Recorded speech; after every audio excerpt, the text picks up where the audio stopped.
And welcome everybody to the Melbourne Traditionalist, episode 4.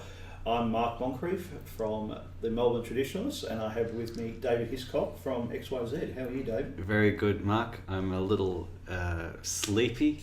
Just been enjoying Australia's fight back in the Ashes. It's been great to see Stephen Smith got his second 140 for the Test match. Oh, that's great. Yeah, his first Test match since he got back. So very proud of him. I think he's made the selectors very happy. Yeah, I'd say so.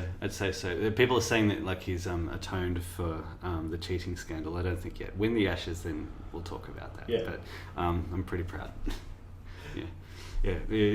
I know I didn't do anything, but I'm quite proud of him as an Australian. Well, that's the thing about sport, isn't it? Yeah. None of us are actually on the field, Yes. but we go, yeah. Yeah. As I keep saying, you know, what else are we gonna do on our weekends? You know, if we're working so hard to try to put our country back on the right track, you know, there's got to be something that we want to fight for. Yeah, exactly. Yeah. Exactly. Yeah. Now, today we're actually going to talk about our political origins. Yes. How we got to where we are. Yeah. So, did you arrive fully formed, David? I arrived as a fully formed alien super ubermensch on this planet, yes. Oh, did you? Wow. Yes, with a complete knowledge of Roman history. Just, no. I have to admit I have to say no as well. I did not arrive here fully formed. Yeah. So, I understand that your family is very Christian? Yeah, very, very Christian. Yeah. I was raised in a Pentecostal church. Yeah. Mostly very good theologically, I think. There are a few issues which I have with like some of the ideas that they hold to now. Like they were very Zionist, and Yeah. I'm not that anymore.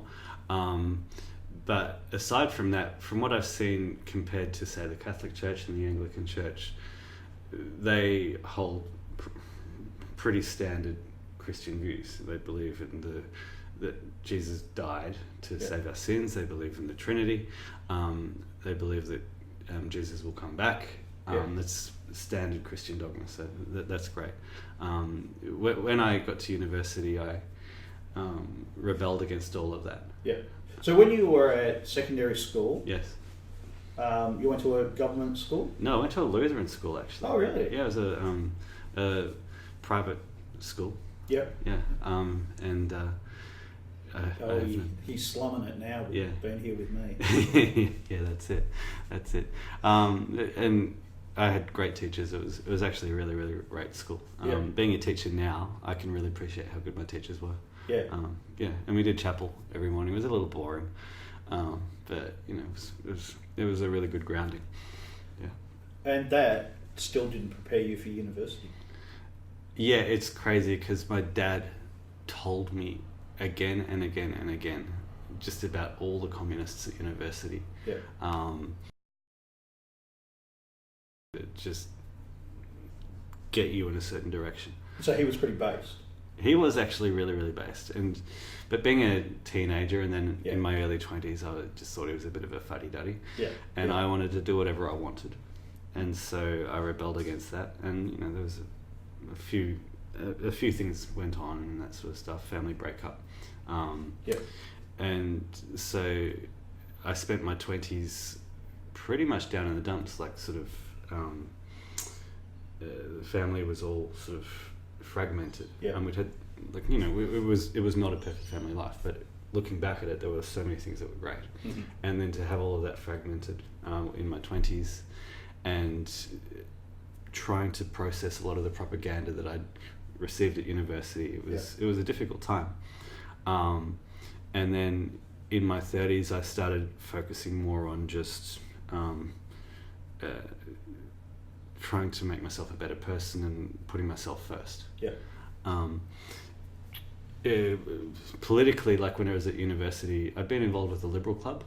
All right. And I'd done a few just minor things with the actual Liberal Party as well. All right. and I've got some family history in the Liberal Party, so I was liberal. All right. Yeah, and then you started off in secondary school. Yeah. And you were pro-liberal. Yes. And then you went to university, and I assume you dropped that. I never really dropped that. There was one election where I did a donkey vote because I was just a little bit confused by everything. Yeah. So you never went socialist? No. The furthest I could bring myself to go was to say that I was a moderate. So I was the equivalent of the lolberts now. Yeah. But at least I got that out of my system in. It would have either been the late 90s or the early 2000s. Yeah. But I very quickly I very quickly tired of that, because when I left Christianity, I thought I was leaving a system of thought that was superstitious, and I thought I was entering a world where people thought rationally. Yes. And I found out very quickly that simply was not the case. Yes. There were, whether it was people who were just hippies and into New Age stuff, or just obsessed with the climate change religion and convinced that it was never going to rain again. There really were people who were talking like that. Yeah. I realised very quickly that no, I haven't entered a sane world. And I also got to see very quickly that this world of sexual liberation was anything but. It was disgusting, and it was unequal as well. Yes. Yeah. I find it quite funny that that period of the 50s, which is demonised as a period when it's demonised when for was a reason. repressed. Yeah, it was actually a period when it was expected that everybody would get married and have children and have families, and that there would be a community. And it was not perfect, but it was a system that was basically designed so that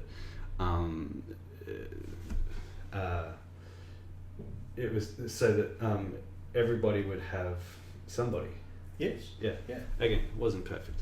Yeah. People would fall through the cracks, but now it's a situation where because it's unregulated, it's now a free market, and absolutely. And so the people who are most adept at picking up get the most pussy, to put it frankly. Effectively, we live in a sales society. Yeah. And if you're a good salesman, then you do fine. Yeah. But actually, most people aren't that good at sales. Yeah.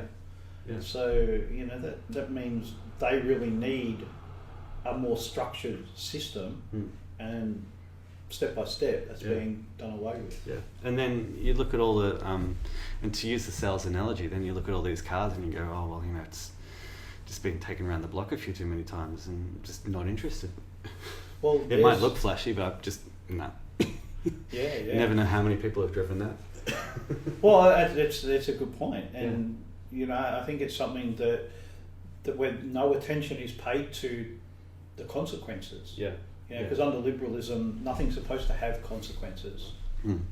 Yes. And of course, everything has consequences. Absolutely.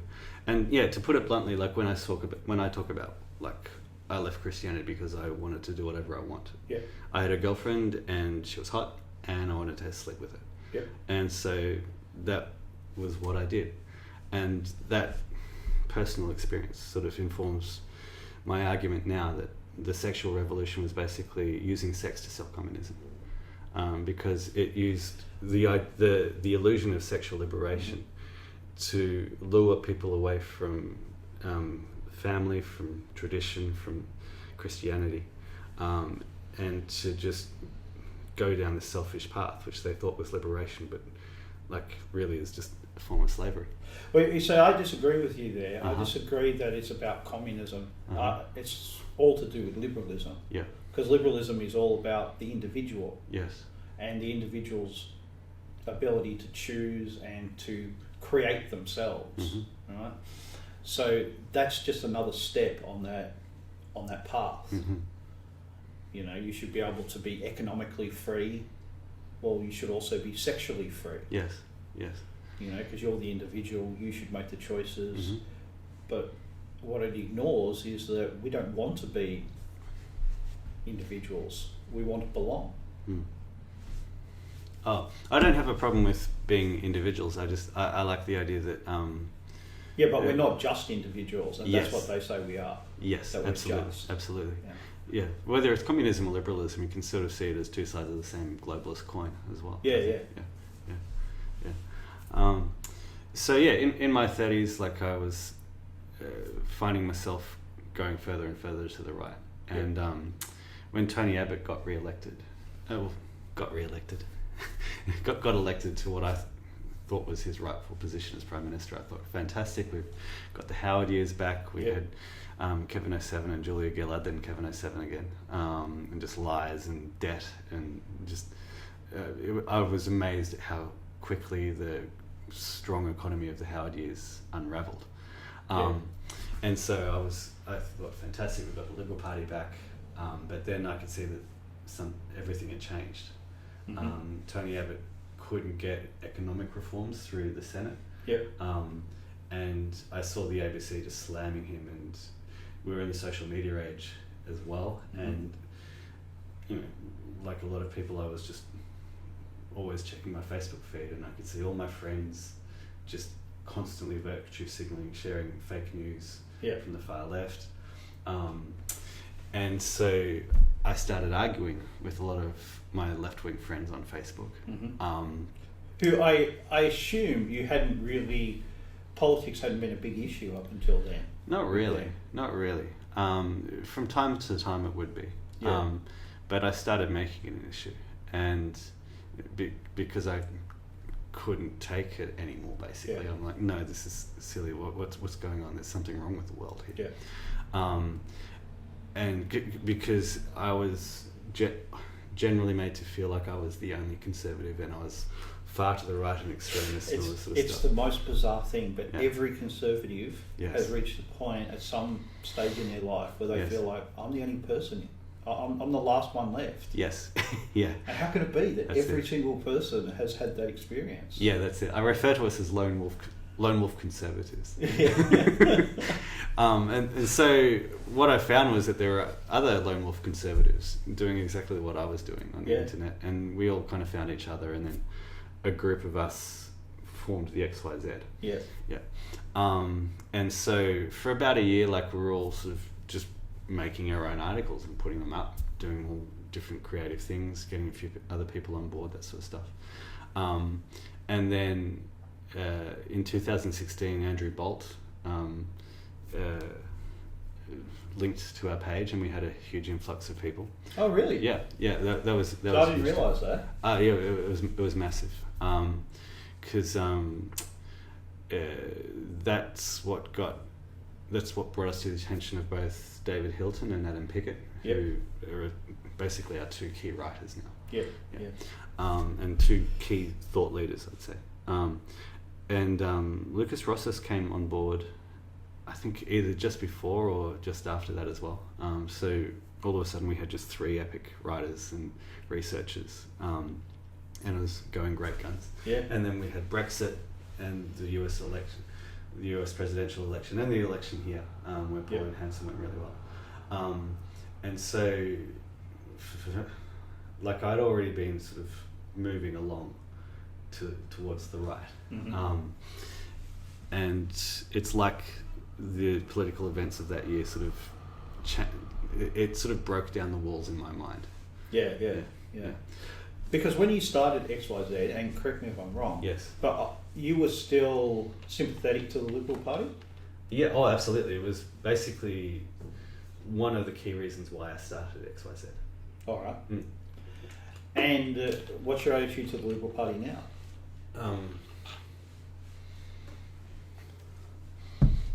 I essentially see the Liberal Party as traitors to the Australian people. Like, for years I worshipped John Howard, but and this is about a bizarre thing, because I used to defend John Howard on the basis that no, he wasn't racist.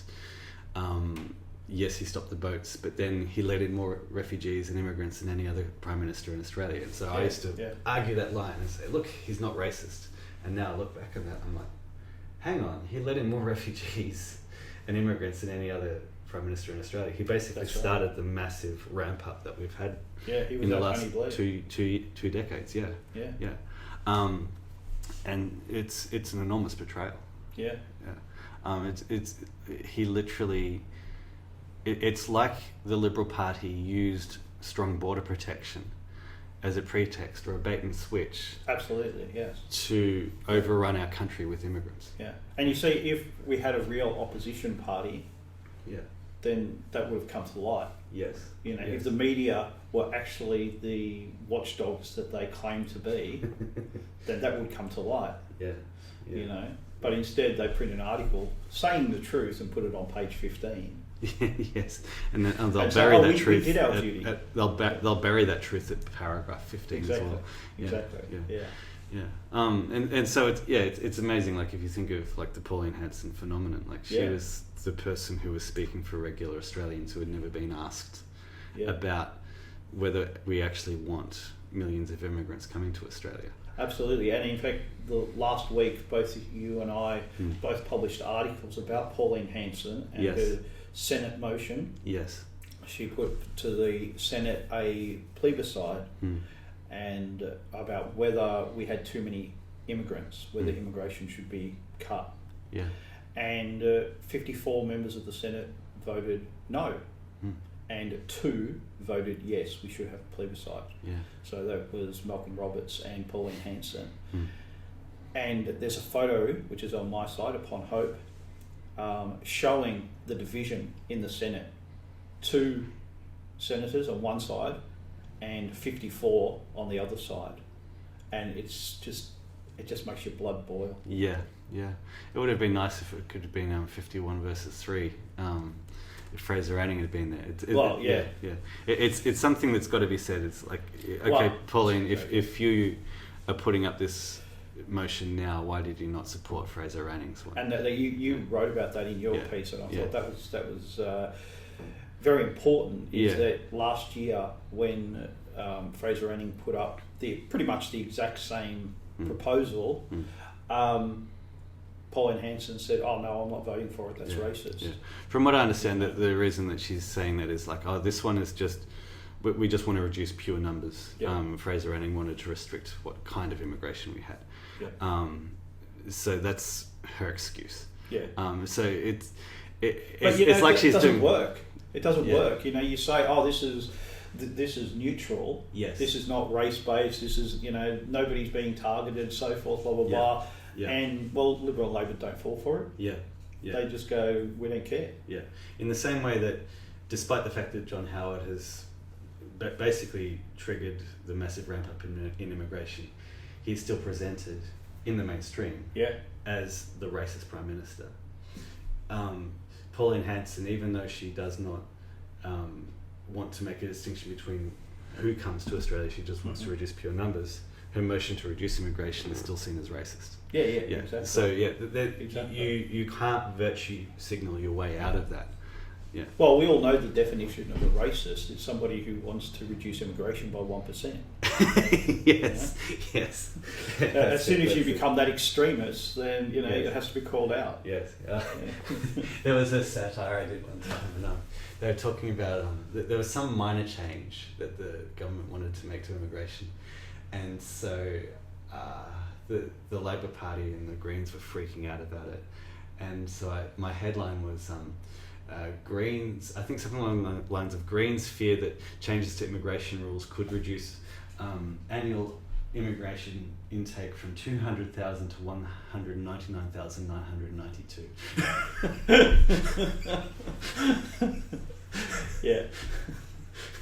It's also got to be noted that the Morrison government, they've introduced a new cap of 160,000 migrants into Australia. But last year there was actually a spike in the net immigration to nearly 300,000. So they're playing games. They really we know they're playing games. And also there's a lot of temporary workers who come into Australia. Hundreds of thousands of temporary workers come into Australia. Yeah. Well, we've got 700,000 unemployed. 700,000 unemployed. 700,000 unemployed. Yeah, we need the government knows that we have this unemployment issue. Yeah, we need to bring in hundreds of thousands of immigrants every year to grow the economy. It's all ideological. It's not economic, and this is the thing that they've always said. Oh, it's about economics. We need it to grow our economy. Blah blah blah, and it's all ideology. Yes, because it's obvious that we have the labour. We have 700,000 unemployed people. We have a massive university sector that employs 100,000 people. Mm-hmm. There are 50 universities in Australia, and we're importing doctors. Yes. I mean, from Nigeria, brain surgeons. It's just absurd. It's always been absurd because it's not about economics. It's about ideology. Yes. It's about breaking up communities. It's about creating the autonomous individual. And they project that onto people who oppose immigration. They say that we're the ideological ones and we're the racists. Exactly. Yeah, and they're the practical people. Yeah. But actually, they've never done it for practical purposes. It's always been to create the autonomous individual, to break up the communities. Mm-hmm. Yeah. So on the sort of my progress, because this is an interesting one here too. There was a period towards the end of 2015 and very much through 2016 on XYZ we were writing a lot about Islam. Yep. And I find it interesting now looking back because like all the hilarious little left-wing sites which like to say, oh, look at this right-wing person, this is what they're saying, they're a fascist and they're a Nazi. They referred to the XYZ as proto-fascist. I found that hilarious. We thought it was hilarious. So what was interesting was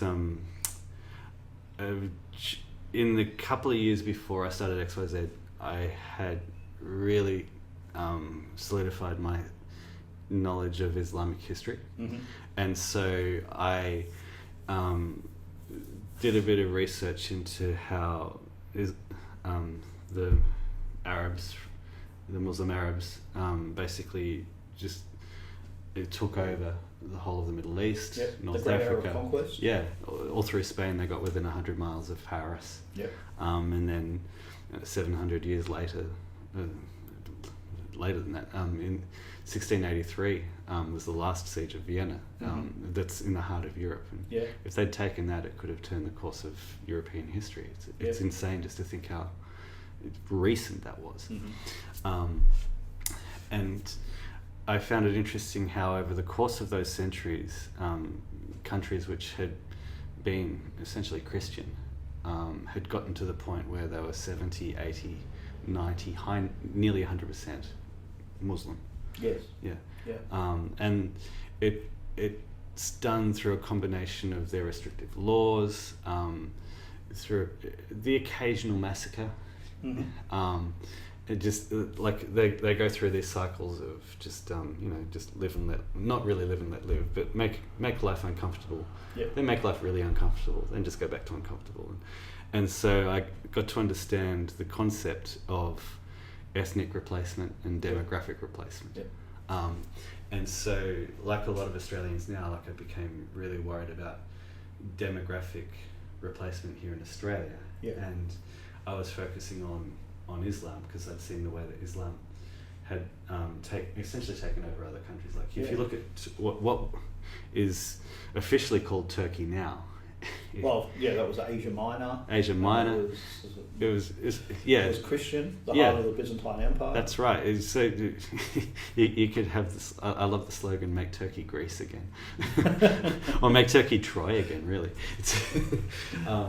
So that awakened me to the concept of demographic displacement, and so that exhibited itself in like focusing on Islam and the threat of Islam, and so we covered the Reclaim Australia rallies, and which I was part of as well. Right. Because that was my first sort of indication that there was this whole other bigger world there, because that was the first time that I got, like, say, a glimpse of Blair Cottrell, and I saw just how Antifa seemed to be able to run the streets without the police coming along and going, "You guys look like terrorists and act like terrorists, we're going to arrest you." And I saw all these patriots. Yeah, and how it was one rule for them and another rule for us. That's it. And I saw all these patriots opposing them as well, and I found that really interesting. And so that was a real eye-opener, just to watch that and go, hang on, there's this whole other world out there which I didn't even know existed.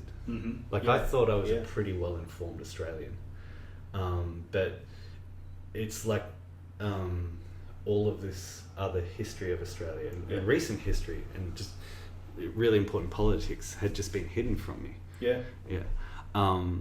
And so, to cut a long story short, my concern over Islamic demographic replacement of Australia, even though Islam is still, it's an important issue. I understand the issue of demographic replacement in Australia simply as an issue of, it doesn't matter who replaces us. If we're replaced, we're replaced, and that's a bad thing. And so we've got two massive countries in our vicinity, India and China, with both over 1 billion people, and we're bringing in immigrants from those countries in massive numbers. And when you go to the CBD, you see Indians everywhere, you see Chinese everywhere, and you get the same thing in Sydney. So our two biggest cities, the central hubs, are essentially becoming Indian and Chinese colonies. We see how the Chinese deal with it, with Muslims, and we see how the Indians do as well. If we're replaced, it's like, yes, Islam is a problem, but it's like the Muslims will be doing sort of the dirty work, I think. We've got to understand that like, people are coming from other countries to Australia, and we call them Chinese Australians or Indian Australians, but if China or India suddenly become very interested in Australia, we're going to find out how Australian these Indian Australians or Chinese Australians really are. Well, what we'll find is that the paperwork Australians are exactly that, paperwork. And when they get new paperwork, they'll change back to what they originally were. That's where a lot of the focus now is. Like, people sort of see Chinese and they go, oh, well, they're not trying to blow us up. They're friendly and they're clean and they work hard and the girls are kind of hot, so we'll let them stay. It's like, no, they still see themselves as different to Australians. Exactly. And they are. Yeah, and they have a word for Westerners who think it's all going to be okay and who are cucked. They call them bai zao or something like that. So you spend a little bit of time with Chinese people or with Indian people or people from another country, and you get to understand, no, like, these are different races. They're not Australians. Like, they're different races living in Australia. Just having my eyes opened up to that racial issue, I can kind of see why the hilarious lefties referred to XYZ as proto-fascist, because looking back on it now, to preempt that, like, they call it proto-fascist because they like to label anybody who is a race realist as a fascist. That's right. Yeah. I can see how my thinking was going down a very logical path. Like, I'd been open to the concept of demographic replacement, white genocide. And it was only a matter of time before I made these logical steps to realise, okay, this is where the big issues are.